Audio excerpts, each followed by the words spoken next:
It was 3:07 a.m. when I woke up to the sound of something heavy scraping across my hallway floor. At first, I thought it was just the house settling the way it does when the temperature drops, but then I heard it again.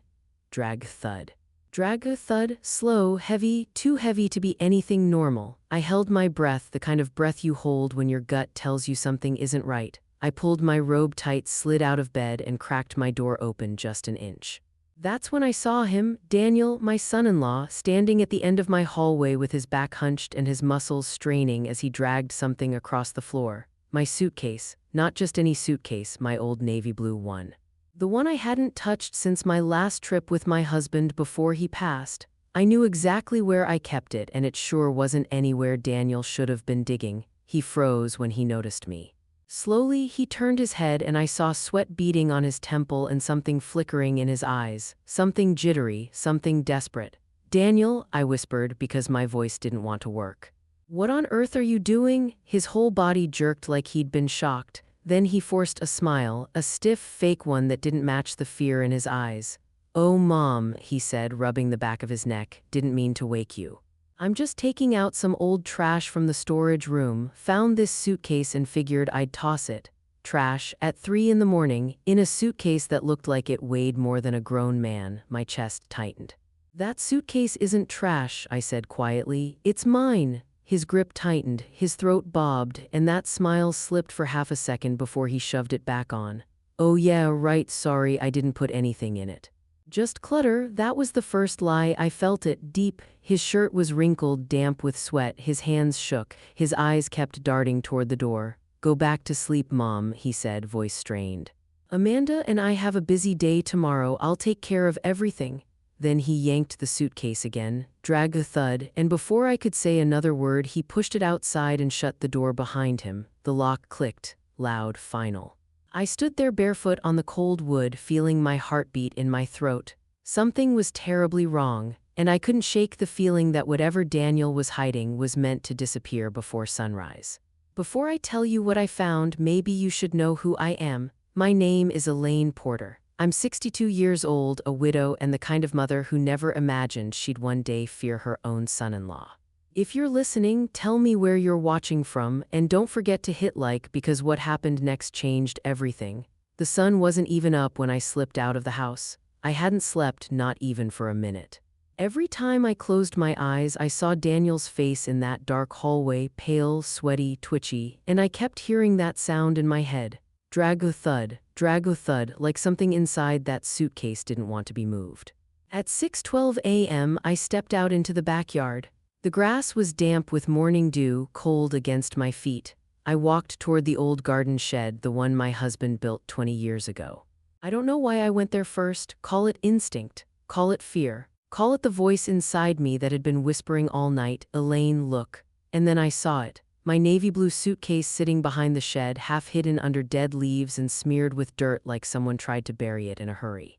My stomach twisted so hard I thought I might pass out. I hesitated before touching it. My fingers hovered over the handle, trembling. The air felt thick, heavy, wrong. I knelt slowly. The zipper was halfway open, like someone started to open it, then panicked and shoved it shut again. I felt a sharp sting behind my eyes, the kind you get when your heart is racing faster than your mind can keep up. I whispered to myself, "Please don't let this be what I think it is." When I pulled the zipper, the sound felt louder than the birds, louder than the breeze, louder than the whole world breathing. Half an inch, then an inch more. Then the suitcase gaped open like a mouth. I stared, frozen. Inside were stacks of papers, envelopes, folders, my documents, not clothes, not trash, not clutter. But everything that belonged to me, my mortgage statements, my husband's old will, property papers, insurance documents, bank records, even the deed to my house. Every sheet was stamped with red marker. Words slashed across them in big angry letters: invalid, transfer, foreclosure. And right on top sat a manila envelope with my name written in shaky handwriting. I picked it up, feeling my fingers go numb. I opened it. Inside were printed emails. Emails from my daughter, Amanda, to Daniel. Emails where she asked him to figure things out because Mom won't last much longer in that house. Emails where he wrote back saying, "Trust me. She'll sign anything once she's scared enough." My breath caught. I blinked hard once, twice, trying to steady the world around me. Then I saw the final page, the one that made my whole body go cold. It was a transfer of ownership form. My home, my only home, listed under Daniel's name, and the signature at the bottom was mine, except it wasn't. It was forged. I gasped, stumbling backward. The suitcase fell over, papers spilling like snow. My knees gave out and I collapsed onto the wet ground. For a second I couldn't breathe. They were trying to take my house, my daughter, my son-in-law, my own family. And the moment that truth hit me, I ran barefoot across the yard straight toward my neighbor's house, shaking, crying, desperate, because I finally understood why Daniel wanted me gone.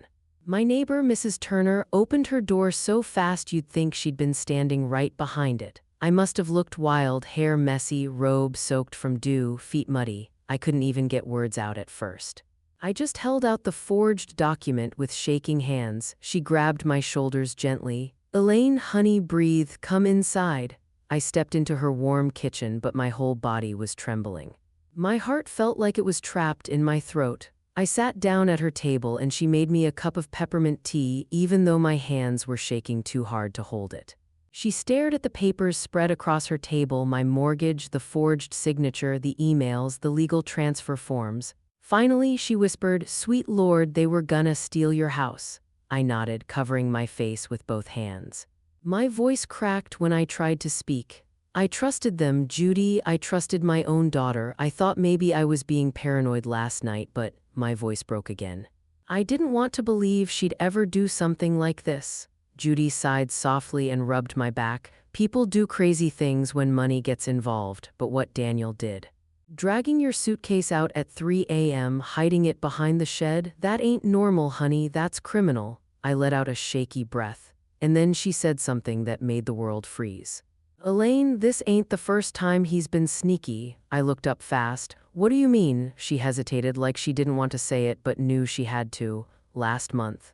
I caught him standing by your back window just watching your house. Real still, real weird. It was maybe midnight. I almost called the cops, but then he saw me looking and pretended he was on the phone." My skin crawled. I whispered, Why would he do that?" Judy leaned in closer, lowering her voice. "Because he's been waitin' for something or someone, and honey, that suitcase?" She pointed at the documents. "It wasn't just about stealing your house. Something else is going on." My heart jumped painfully. I didn't want to ask, but I did anyway. "What do you think he's planning?" She exhaled through her nose. "I don't know, but I do know this: you can't go back home right now. Not until we figure out what Daniel's hiding." I nodded, feeling sick, but then Judy frowned at one of the papers. "Elaine, what's this?" She held up a folder I hadn't seen before. It must have been buried at the bottom of the suitcase. A plain brown file with a single name handwritten on the front. A name I hadn't heard in years. My husband's name. My breath stopped. I reached out with shaky fingers, slowly flipping it open. Inside were photocopies of old letters, bank slips, and a photo of my husband standing with a man I didn't recognize, tall, scruffy, with a scar across his cheek. My stomach dropped. Why was this in the suitcase? Why did Daniel have it, and what did it have to do with my house? Judy whispered, "Elaine, there's something your son-in-law ain't supposed to know." And right then I realized she was right. I sat there staring at the photo like my world had tilted sideways. My husband, Robert, standing beside some rough-looking man with a scar down his cheek. The picture was old, maybe 20, 25 years ago, but I knew every detail of my husband's face. The warm smile, the soft eyes, the way he always leaned a little to the left when he stood for pictures. But I had never seen that man beside him, not once, not in any story Robert ever told me. My voice wavered. "Judy, who is that? Do you recognize him?" She squinted at the picture, her lips pressing tight. "No, but he don't look like the kind of fella your husband would just happen to know." My hands shook as I flipped through the rest of the folder.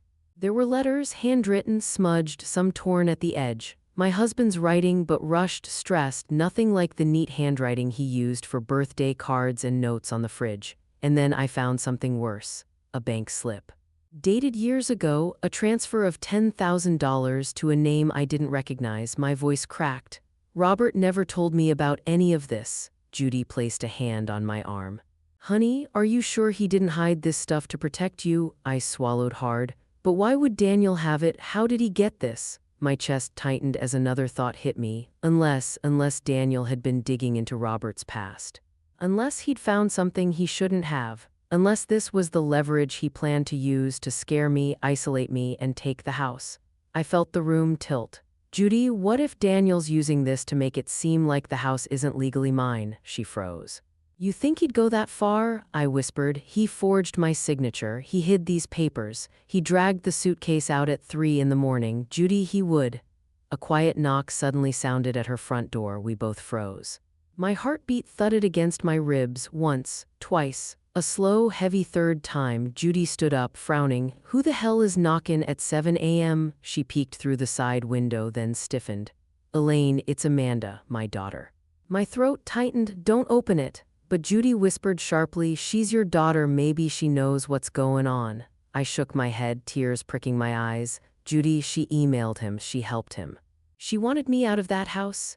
Another knock, harder this time. Mom, Amanda's voice called. I know you're in there, we need to talk. Her tone wasn't warm, it wasn't worried, it was urgent, sharp, almost scared. Judy looked at me.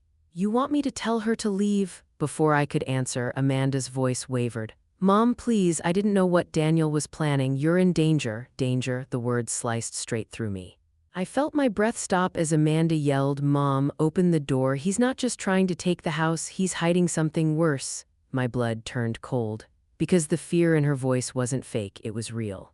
Judy opened the door only halfway, just enough for Amanda to squeeze inside before she shut and locked it again. My daughter hurried in, hair messy, face pale, eyes wide like she'd been crying for hours. When her eyes landed on me, she froze. Mom, she whispered, voice cracking. Thank God you're okay. I didn't respond. I couldn't. My throat felt tight like a fist was wrapped around it. Every memory of raising her, birthday parties, scraped knees, graduation day flashed behind my eyes, now shadowed by betrayal. Amanda stepped forward, but I flinched back. Her face crumbled. Mom, please, I know what you saw. I know about the suitcase. I shook my head slowly, my voice barely a whisper. Why, Amanda, why were you helping him? Why would you hurt me like that? She swallowed hard, tears filling her eyes.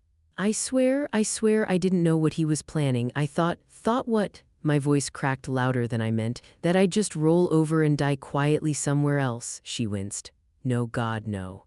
I thought Daniel was handling some financial mess from Dad's past. I didn't know he was trying to take the house. I would never let that happen. I stared at her, searching for truth in her face. My sweet girl, the one I raised to be honest, kind, now standing in front of me, shaking like a child afraid of her own shadow. Judy crossed her arms. Amanda, whatever you're about to say, you better say it clean. Amanda nodded, wiping her tears with the sleeve of her hoodie. Daniel didn't just find Dad's letters by accident, she whispered. He went looking. He hired someone to dig up anything connected to Dad, old records, old friends, old debts. I blinked. Why?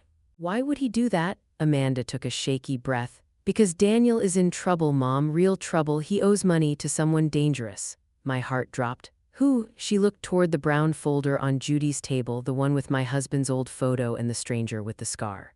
Her voice lowered to a shaky whisper. That man, the one with the scar, his name is Brent Mallory. Dad knew him way back when before he met you. Daniel found out they used to work together. Something happened between them. Something bad? A chill crawled up my spine. What does that have to do with the house? Amanda's lips trembled. Daniel told me if he couldn't pay what he owed, Brent would come after him. And if Brent found out the house was in your name, he'd use you to get to Daniel. I felt the world tilt sideways. So he forged my signature, tried to take the house. Tried to make it look like it belonged to him? Amanda nodded miserably. Because if Brent came knocking, Daniel wanted him to think the house was his, not yours. Judy slammed her palm on the counter. So he put your mama's safety on the line? That coward, Amanda sobbed. Mom, I'm so sorry. I didn't know he was dragging you into this. I swear I didn't know. I stared at her, my trembling daughter, when suddenly her phone buzzed violently in her pocket. She pulled it out and all the color drained from her face. She whispered, voice shaking, it's him, it's Brent. Amanda's hand shook so hard I thought she'd dropped the phone. She stared at the screen like it was a live grenade about to explode. Judy leaned in. Who's callin'? Amanda's voice cracked. Brent, the man who used to know Dad. The one Daniel owes money to. My stomach twisted. Don't answer it. But the phone buzzed again, louder, longer this time, like whoever was calling wasn't someone who accepted being ignored. Amanda covered her mouth, panic rising in her eyes. "Mom, he never calls me, ever. Daniel must have given him my number. Jesus." I grabbed her wrist gently but firmly. "Sweetheart, look at me. You don't pick up that phone. But what if he knows I'm here? What if—" Judy cut her off. "He don't know squat unless you tell him. Let it ring." But then Amanda whispered something that made my heart drop. "Mom, he left a voicemail." Judy rolled her eyes. "Well, ain't that just lovely? Let's hear what the devil wants." Amanda put the phone on speaker, her fingers trembling as she tapped the voicemail. A deep voice filled the kitchen, rough, cold. "Dead serious? Amanda, it's Brent. Your husband isn't answering. I'm done playing games. I know your mom's house is on the line. Tell Daniel I'm coming by today. If he's not there, I'll wait for him." My heart almost stopped beating. Judy whispered, "Oh, hell no," the message continued. "And Amanda, don't try to hide her. I know exactly where she lives." I felt every drop of blood drain from my face. My feet went cold. My hands turned clammy. For a second, the whole room spun. He knew where I lived. He knew my name. He knew this wasn't just about Daniel anymore. Amanda covered her face with both hands, sobbing. "Mom, I swear I didn't know it was this bad. I didn't know he'd drag you into danger." I took a shaky breath. "Honey, I need you to tell me the truth right now, all of it." Amanda lifted her head slowly. Tears streaked her cheeks. Her voice trembled. "Daniel told me the debt was old, something Brent did with Dad years ago. Daniel thought if he took the house, if he made it look like it belonged to him, Brent would leave you alone." My chest tightened painfully. "But why didn't he just ask me for help?" Amanda's voice cracked. "Because he panicked, and he thought if you found out about Dad's past, you'd think less of him, less of all of us." Judy scoffed. "So instead of asking her like a grown man, he forged her name and dragged a suitcase out at 3 a.m. Real genius move." I felt a tear slip down my cheek, not from fear this time, from betrayal. From the realization that my own daughter had been living in a storm without telling me. Amanda reached for my hand. "Mom, Brent isn't someone you can hide from. He's serious. We need to go to the police." But before I could respond, a shadow moved across Judy's front window. All three of us froze. Judy whispered, voice barely audible, "Elaine, someone's outside." And then 3 heavy knocks shook the front door. Once, twice, a slow, chilling third time. "Open up." A deep voice called through the wood. It was him, Brent. The second I heard that voice through Judy's front door, my whole body went cold, not shivery cold, numb cold. The kind of cold that sinks straight into your bones when you realize you're not dealing with some bully or scammer. You're dealing with someone dangerous. Amanda's breath hitched. She slipped behind me like she was still 10 years old and hiding from a thunderstorm. Judy, God bless her, grabbed the nearest thing she could find, a cast-iron skillet, and held it like she was about to fight off a bear. The knocking came again, harder. "Elaine, I know you're in there." Hearing my name from a stranger I'd never met hit me like a punch to the chest. I grabbed Judy's arm. "Don't open the door," I whispered. Judy narrowed her eyes. "Oh, don't worry, I ain't lettin' Mr. Scarface stroll up in here like he owns the place." Amanda whispered, her voice shaking. "Mom, he sounds angry. What if he breaks in?" I tried to steady my breathing, tried to think clearly. Brent knocked once more, slow this time, controlled, almost calm. "I'm not here to hurt anyone, I just need something Daniel stole from me." Stole, that word hit the room like a gunshot. Judy whispered, "What in God's name did Daniel steal from a man like that?" My pulse hammered. I don't know, but deep down I felt the truth beginning to scrape its way up from a place I didn't want to look at. Brent spoke again, voice low and tight. "I ain't leaving, not until I get what's mine, you hear me?" Amanda whimpered softly. "Mom, please call the police." I reached for my phone, hands trembling so badly I could barely unlock it, but Judy grabbed my wrist. "No, you call the cops now, he'll panic. Last thing we need is this man busting through my window like it's a movie." She wasn't wrong, we needed to stall, think, stay quiet, but my phone buzzed in my hand, a text from an unknown number. I opened it and my heart stopped. A photo taken earlier that morning of me standing behind the shed opening the suitcase, my vision blurred, I felt my knees buckle. He was watching," I whispered. "He saw me find the documents." Amanda covered her mouth. "Oh my God," Brent knocked again, just once this time, but it echoed deep. "I'm not here for your mother," he said. "I'm here for what Daniel took from me. Something he hid in that suitcase, something your husband promised me years ago." My breath caught. "My husband?" I whispered. Amanda stared at me. Judy's mouth fell open. Brent continued, voice colder than the Texas winter. "Daniel didn't tell you everything. Your husband owed me, Elaine, and Daniel thought he could pay the debt by stealing what was left." I pressed my hand to my chest, trying to steady my heartbeat. "What does he mean?" Amanda whispered. But I already felt the truth curling in my stomach, dark, heavy, old. Before I could answer, Brent said something that made every hair on my neck stand up.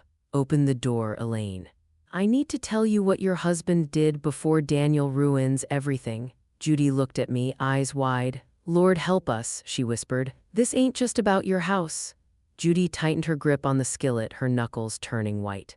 Amanda stood behind me, shaking so badly I could feel the tremor through the air. And me, I felt like the floor under my feet wasn't solid anymore, like the whole world had tilted and I was sliding toward something I didn't want to know. Brent's voice came again through the door, low, steady, too calm for the kind of danger he carried.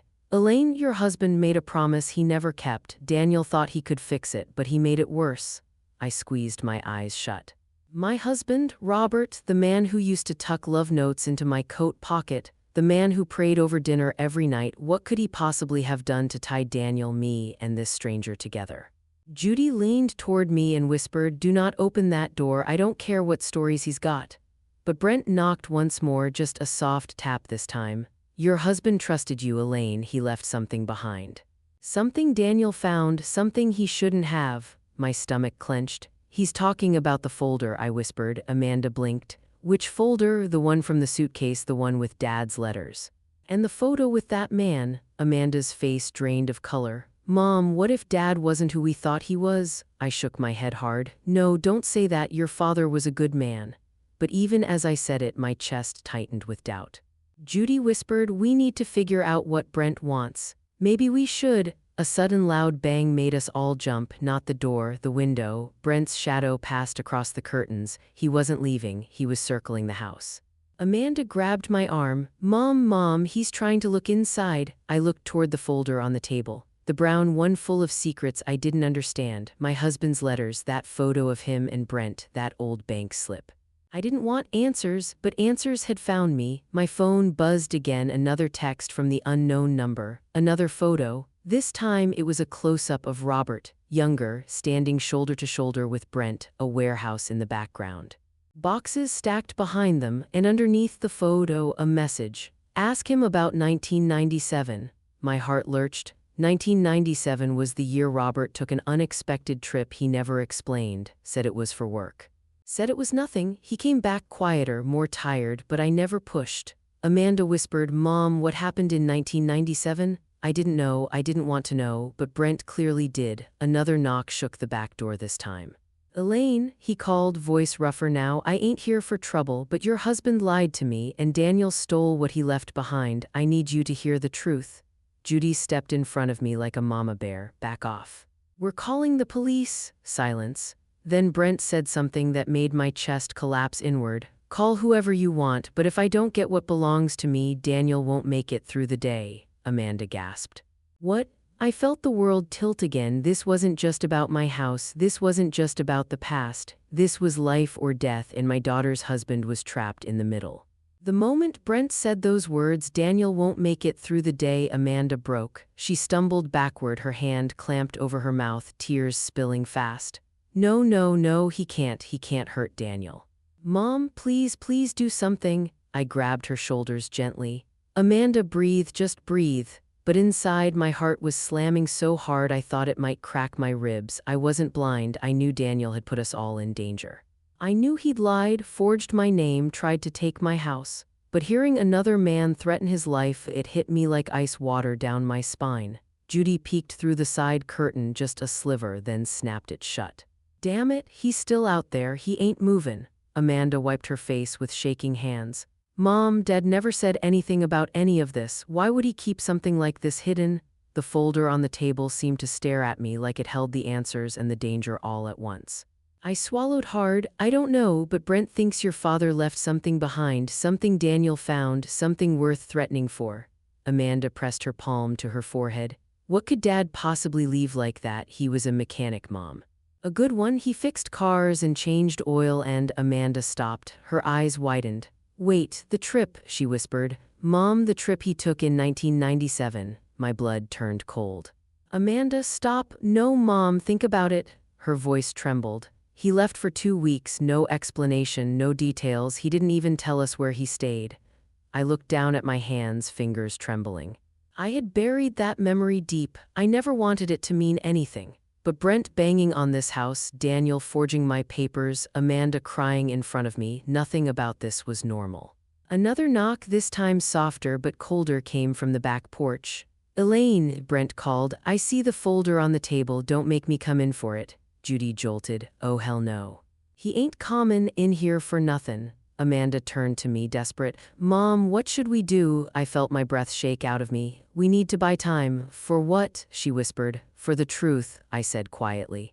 I walked toward the brown folder. My fingers grazed the edge and something slipped loose, a single folded page tucked behind the others. I hadn't noticed it before. It was a handwritten note, my husband's handwriting. I unfolded it slowly.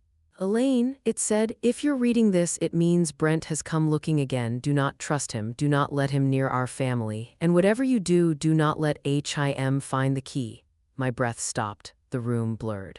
Amanda grabbed my arm. Mom, what key? Before I could answer, Brent's voice dropped to a growl. That note belongs to me too. Your husband promised me what's mine. Daniel tried to take it. You better hand it over before someone gets hurt. Judy backed up fast. Nope, we need cops now. But Amanda whispered, terrified, Mom, what key? What did Dad hide? I looked down at the note and realized the truth. My husband hid something. Daniel found it. Brent wants it. And I still had no idea what the key even was, but Brent wasn't leaving without it.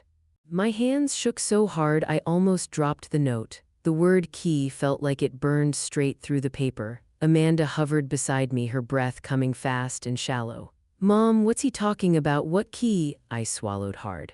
I don't know. Your father never mentioned anything like this. But even as I said it, something tugged at the back of my mind. A memory I hadn't touched in years. A little metal box my husband kept in his workshop, locked, always locked. He told me it was just old receipts and manuals. I never questioned it. Judy paced the kitchen, peeking through every tiny gap in the blinds. He's still out there, just standin'. Lord, this is like something off one of those crime shows. Amanda pulled at her sleeves, voice cracking. Mom, if Dad warned you not to trust Brent, then why is Daniel dealing with him? Why would he pull us into this? I took a shaky breath. Because Daniel didn't understand what he found, or he did, and he wanted to use it. Another knock rattled the back door, short, sharp, impatient. Brent called out, Elaine, I'm not gonna ask again. I want what your husband owed me. Open the door. Judy muttered under her breath, over my dead body. I pressed the note flat on the table, scanning the rest. There was one more line, written messier, almost frantic. If Brent finds the key, everything falls apart. My heartbeat thundered. Why didn't I read this before? Why was it even in that suitcase? Amanda whispered, Mom, that metal box Dad kept, the one under his workbench. Do you remember it? I felt the air leave my lungs. Yes. You think that's where the key is? Before I could answer, the doorknob jolted violently. Brent wasn't knocking anymore, he was testing the lock. Judy jumped, nearly dropping her skillet. Okay, nope, enough of this crap, I'm callin' the police. I grabbed her arm. Wait, she blinked at me like I'd lost my mind. Wait. Elaine, the man's about to bust my damn door in. Amanda clung to me. Mom, why are we waiting? Because something in me, something deep and instinctual, was whispering that calling the cops right now would make things worse. If Brent was desperate, cornering him could push him over the edge. I shook my head slowly. We need to give him something to stall him. Amanda's eyes widened. The folder? No, I snapped. If he gets Dad's letters, we'll lose any chance at understanding what's going on. The door rattled again. Elaine, Judy whispered, then what do we give him? My mind raced, and then it hit me, the safe deposit key. The tiny brass one my husband left taped inside his Bible, tucked behind a page. I hadn't touched it in years. I didn't even know what box it belonged to, but I knew one thing, Brent didn't have it. And maybe he thought that was the key. I looked at Judy, then at Amanda, then I said the words I never thought I'd say. "I'm going back to the house," Amanda gasped. "Mom, no," but I straightened, my whole body buzzing with fear and adrenaline. "If Dad left something behind, something Brent wants, I need to find it before he does." Judy stared at me like I'd lost my mind. "Elaine, that man could follow you. I know, but why risk your life?" I swallowed, feeling the weight of everything crashing onto my shoulders. "Because whatever my husband hid, it might be the only thing that saves us." And outside, Brent's shadow moved past the window again, slow, patient, hunting. Judy looked at me like I'd just announced I was gonna walk straight into a burning building. "You can't go back there alone, Elaine," she whispered. "That man's circling this house like a wolf. What if he follows you?" I swallowed, my throat tight. "Judy, he doesn't want me. He wants what my husband left behind." Amanda grabbed my arm, her fingers ice cold. "Mom, please, Dad's gone. Whatever he hid, just let it go." I shook my head. "Amanda, if I don't figure this out, Brent won't stop." "And Daniel?" I paused, feeling a sting in my chest. "Daniel dug into something he didn't understand. He put all of us at risk." Another shadow passed across Judy's front window. Brent was pacing again, waiting, watching. "We need a distraction," Judy whispered. "My car," Amanda said fast. "I'll run outside, start the engine, and act like I'm leaving. He'll follow me." I grabbed her shoulders immediately. "No, absolutely not. You're not putting yourself in danger for me." She shook her head, tears filling her eyes. "Mom, I helped Daniel without knowing what he was doing. I dragged you into this by trusting him. I need to fix it." The guilt in her eyes hit me harder than anything Brent could do. "Sweetheart," I whispered, "none of this is your fault." But she shook her head again. "It feels like it is." Before I could respond, Judy stepped forward. "No one's going outside except me." Amanda and I both snapped our heads toward her. "What?" Judy raised her chin. "I've lived in this neighborhood 45 years. I know every crack in these streets. That man ain't gonna follow me. He don't know me, and if he tries anything, well," she held up the skillet. "I ain't afraid to knock some sense into him." Despite everything, a shaky laugh escaped me. "Judy," she winked. "I was married to Earl Turner for 27 years. You think Brent scares me?" Another bang hit the back door loud, impatient. "Elaine," Brent shouted, "I'm losing my patience." We all froze again. I leaned toward Judy. "Are you sure?" "As sure as the good Lord let me wake up this morning," Amanda whispered. "Okay, so while he's distracted, Mom sneaks out the side door and runs home." My stomach twisted, sneaking out like some criminal. Running through my own backyard, terrified, but I nodded. It was the only plan we had. Judy took a deep breath, gripping the skillet like a shield. "All right, Amanda, open the front door slow. Let him see me leave." "Elaine, you get ready." Amanda moved toward the door, her hands trembling. I slipped toward the side hallway, every nerve electric. My heart pounded so loud I could barely hear anything else. Amanda cracked the door open, just an inch. We held our breath. Brent's shadow jerked toward the movement, then Judy stepped out onto her front porch. "Hey," she yelled loud enough to shake the neighborhood. "You lookin' for Elaine? She ain't here, but I'm headin' to the store. You need something?" It was ridiculous, bold, reckless, but it worked. Brent's shadow moved fast toward Judy. Amanda slammed the door shut. She turned to me, eyes wide. "Go, Mom." "Now?" And for the first time since this nightmare started, I ran. I sprinted across Judy's side yard like my life depended on it. Maybe it did. The cold morning air slapped my face and every breath felt like fire in my chest. My robe flapped behind me, my feet slipping in the damp grass. I hadn't run like this in years, not since Robert and I used to jog around the lake on Saturday mornings. Back then, running felt free. Today, it felt like survival. I crouched low as I approached my backyard, hiding behind the overgrown hedges. I could still hear Brent's voice somewhere near Judy's porch, low, demanding, angry. Judy was talking back, giving him more attitude than most men could handle. God bless that woman, but I couldn't rely on her forever. I forced myself to stay low, creeping along the back fence until I reached my porch steps. My legs trembled. My hands shook so bad I almost dropped the side door key. When I opened it, the hinges squeaked loud enough to make me freeze in place. I listened. Nothing, no footsteps, no voice calling my name. I slipped inside and shut the door quietly behind me. The house felt colder than it should have, empty. Like something had been waiting for me and slipped just out of sight. I locked the door and pressed my back against it, trying to catch my breath. Then I whispered to myself, "Okay, Elaine, you're home, find the key." Find the truth? I moved through the hallway slowly, checking every corner like the shadows might jump out at me. When I reached the kitchen, the quiet hit me like a weight. My blue suitcase was gone. The floor still had faint scrape marks from where Daniel dragged it. The memory made my stomach twist. I walked toward the garage door. The workshop was out there, so was the metal box my husband kept hidden. Every part of me wanted to stop, wanted to turn around and forget this entire nightmare. But my hands pushed the door open anyway. The workshop smelled like sawdust and old motor oil, Robert's smell. His tools hung neatly on the pegboard just the way he left them 5 years ago. I reached under the workbench and felt around for the metal box. It wasn't there. My heart stopped. "No, no, no, no," I whispered, dropping to my knees. I shoved aside toolboxes, old rags, anything that could have been hiding it. Gone, completely gone, my breath hitched. Daniel must have taken it. I stood up fast, dizzy, gripping the edge of the workbench to steady myself. If Daniel had the box, he had the key or whatever Robert hid inside it. And if Brent thought I had it, he'd never leave me alone. Suddenly, I heard a noise from inside the house. A footstep, soft, slow, not mine. Every hair on my arm stood straight up. I moved toward the door to the kitchen, my heart punching my ribs so hard it hurt. Another step, closer this time. I pressed my back to the wall, holding my breath. Then I heard it, my name, quiet, low, spoken through gritted teeth.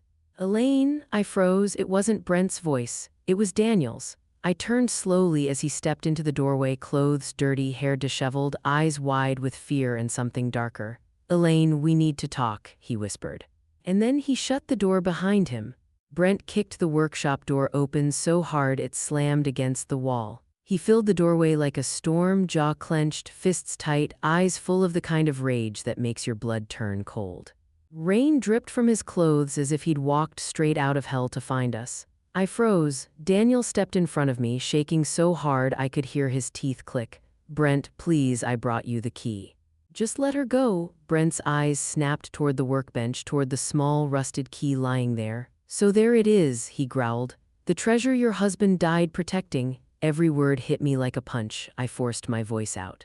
"Treasure? My husband wasn't a criminal." Brent laughed, a sharp, ugly sound. "Lady, your husband was smarter than you think. He and I pulled a job together, cash, bonds, a lot of it. He hid the proof in that safety box. But then he backed out, left me holding the mess." My chest tightened. "Robert would never." "He did," Brent snapped. "And when he died, I figured that idiot," he jerked his chin at Daniel, "knew where the key was." Daniel shook his head hard. "I didn't, I just panicked." Brent lunged forward, grabbing Daniel by the collar. I screamed, stepping forward instinctively. "Let him go," my voice broke. "Just take the key and go." Brent shoved Daniel toward the wall, then reached for the key.